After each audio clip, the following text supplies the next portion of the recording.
নমস্কার। আজ 14 জুলাই 2026। চলে আসুন আমার দিনপঞ্জির আরেকটি পাতায়। সকালবেলা ভেবেছিলাম খুব তাড়াতাড়ি ঘুম থেকে উঠবো, কিন্তু সেটা সম্ভব হয়নি। সকালবেলা চা জলখাবার খেয়ে তারপরে চলে গেলাম ঠাকুর ঘরে। আজকে আর অন্য কোনো কাজে হাত দিইনি, কারণ আজকে এই বাসনগুলো পরিষ্কার করার ছিল। সকালবেলা ঠাকুরদের নিত্য সেবা করে তারপরে এই বাসনগুলো ধুয়ে পরিষ্কার করতে হবে, কারণ এই বাসনগুলো আমি সাধারণত কাউকে দিয়ে পরিষ্কার করাই না। কারণ আমাদের বাড়িতে এমনিতেও যিনি হাউস হোল্ডের ব্যাপারে আমাদের সাপোর্ট করতে আসেন, তিনি এসব কাজ করেনও না। ঠাকুরদের সকালবেলা পুজো হয়ে গেল। আজকে তো জগন্নাথ দেবের জ্বর ছাড়ার দিন। আজকে আমি ঠাকুরদের জামাকাপড় আর বদলালাম না, একবারে রথযাত্রার দিনই বদলে দেব। এবারে এই বাসনগুলোকে ধীরে ধীরে পরিষ্কার করতে আরম্ভ করলাম। সাধারণত রূপোর বাসনগুলোতে খুব তাড়াতাড়ি খুব স্টেইন পড়ে যায়, খুব সাবধানে রাখলেও কেমন একটা কালো স্টেইন পড়ে। আবার আজকে তো পুজো করা হয়ে গেছে, এখন বসেছি এই বাসনগুলোকে পরিষ্কার করতে। মানে এগুলো আজকে না করলে আর হবে না। এদিকে আবার আজকে 3টে সাড়ে 3টে নাগাদ একটু বেরোতেও হবে, তো তাড়াতাড়ি এগুলোকে পরিষ্কার করে আবার অফিসের কাজে লেগে পড়বো। মাঝে মধ্যে একটু অফিসের মেল বক্সটাকে চোখ বোলাচ্ছি, তো দেখছি কোনো ইম্পর্টেন্ট কিছু আছে কিনা, তাড়াতাড়ি এগুলোকে শেষ করে এবার যাবো অফিসের কাজে। পুরো দোস্ত বসে পড়তে হবে। এই রূপোর বাসনগুলো কিন্তু আমি বহু কষ্টে উপার্জিত পয়সা দিয়েই কিনেছি। এইগুলোই সবটুকু নয়, এর বাইরেও বেশ কিছু রয়েছে, সেগুলোকে এবার আর বার করিনি। সাধারণত কালী পুজোর সময় বেশি বাসন লাগে বলে সব বাসনগুলোকে বার করি। এতগুলো মেজেছি, এখনও আরও এতগুলো পরিষ্কার করা বাকি আছে। এইগুলো সাধারণত আমি কোলগেট টুথ পাউডার দিয়েই পরিষ্কার করি। এছাড়া যখন দেখি যে খুব বেশি স্টেন পড়ে গেছে, তখন সেগুলিকে ওই পিতাম্বরী পাউডার একটু ঘষে দিই, তার ফলে স্টেনগুলো উঠে যায়। এইগুলো বিভিন্ন সময় বিভিন্ন উপলক্ষে কেনা। ম্যাক্সিমাম যে থালাগুলো আছে সেইগুলো কেনা হয়েছিল পয়লা বৈশাখের সময়। আর এই যে ফ্রুট বোলগুলো দেখছেন, এইগুলো একটা আমি কিনেছিলাম, একটা আমি কিনিনি। একটা যেটা আমি কিনেছিলাম সেইটা কেনা হয়েছিল তিন্নি যখন খুব ছোট ছিল সেই সময়। আর এই যে বড় ভোগের থালাগুলো, এইগুলো কিনেছিলাম আমি যখন প্রথম কালী পুজো শুরু করলাম সেই সময়।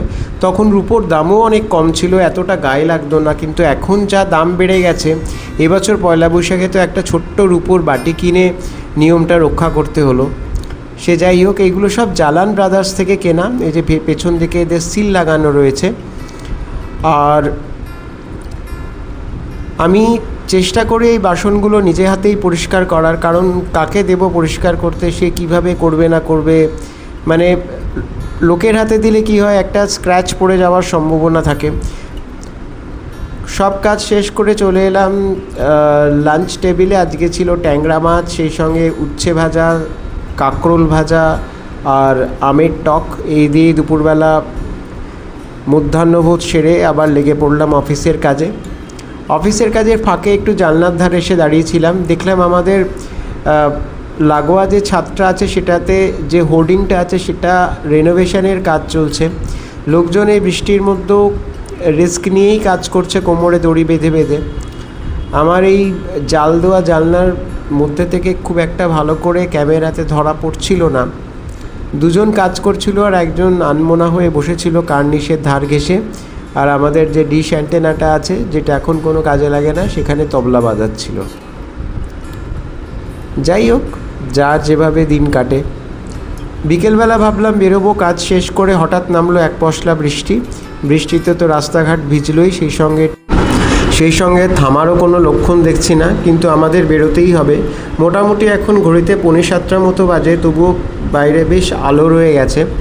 এবার ঠাকুর ঘরে গিয়ে ঠাকুরকে সন্ধেবাতি দিয়ে তারপরে বেরোবো। আর ওই দেখুন, বৃষ্টিতে এক দম্পতি কী সুন্দর বসে আছে। বিদ্যুৎও চমকাচ্ছে, বাজও পড়ছে। আর এখন তো বৃষ্টি হলে পরে ঝোড়ো হাওয়া, বজ্র বিদ্যুৎ, এগুলো তো তার অনুষঙ্গ। এই বছর এটা প্রথম দেখছি।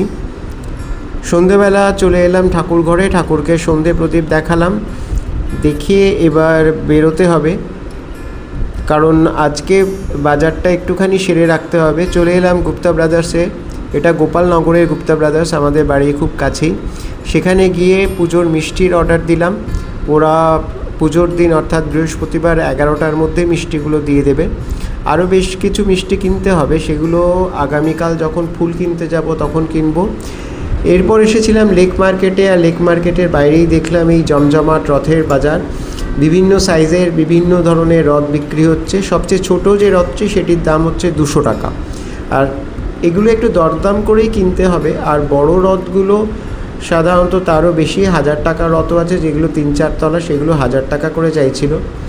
বহু বাচ্চারা এসছে তাদের বাবা মার সঙ্গে রথ কেনার জন্য, আমরাও ছোটোবেলায় গেছি। আর এবার খুব সুন্দর দেখলাম এই একতলা রথগুলো, পুরীর রথের আদলে তৈরি করা, দেখতে বেশ ভালো লাগছিল। তবে উত্তর কলকাতায় একটা খুব বড় রথের বাজার বসে, যদি সম্ভব হয় তাহলে আপনাদের দেখাবো। ওখানে বিভিন্ন সাইজের বিভিন্ন ধরনের রথ পাওয়া যায়। আজ এ পর্যন্তই রাখলাম, আজ আসি, আবার কালকে দেখা হবে।